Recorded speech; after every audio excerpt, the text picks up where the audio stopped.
asalaamaaleykum mbokk yi tey la altine fukki fan ak juróom-ñeent ci ramadaan muy weeru koor ci atum junni ak ñeenti téeméer ak ñeent fukk ak ñeent ci gàddaay yonente bi sallallahu alayhi wa sallam dëpp fukki fan ci weeru avril ci atum ñaari junni ak ñaar fukk ak ñett fukki fan ak juróom-ñeent bokkul ci lim yu fàtti lim bu rafet la kon tey ci altine ja rafet na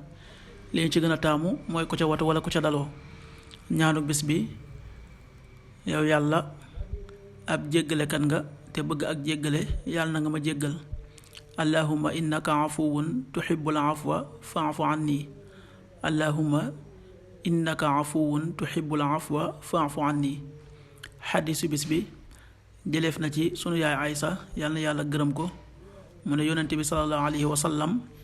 bu fukki fan yu mujj yi ci weeru koor tàbbee day takk ndiggam di dundal guddi ya di yeewaa këram ñuy dundal guddi ya xadiis bi Buxaari nettali na ko an Aysata radiyallahu anha qaalat kaana nabi sallallahu alayhi wa sallam ida daxala al ashru shadda mizara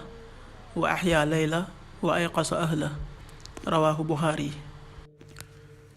waxtu julli yi suba waxtam dana tàbbi 5h42 juróomi waxtu yu tegal ñeent fukki simili ak ñaar tisbaar 13h35 benn waxtu bu tegal fanweeri simili ak juróom takkusaan 16h35 ñeenti waxtu yu tegal fanweeri simili ak juróom timis 19h22 juróom-ñaari waxtu yu tegal ñaar fukki simili ak ñaar gee 20h33 juróom-ñetti waxtu yu tegal fanweeri simili ak ñett loolu mooy waxtu julli ci Touba ak li ko wër.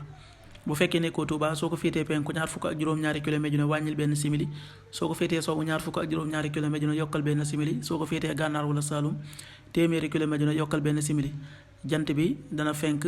6h57 juróom benn waxtu yu tegal juróom fukki simili ak juróom-ñaar di so 19h18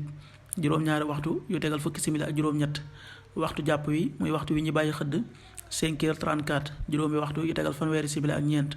waxtu dog wi 19h22 juróom-ñaari waxtu yu tegal ñaar fukki simili ak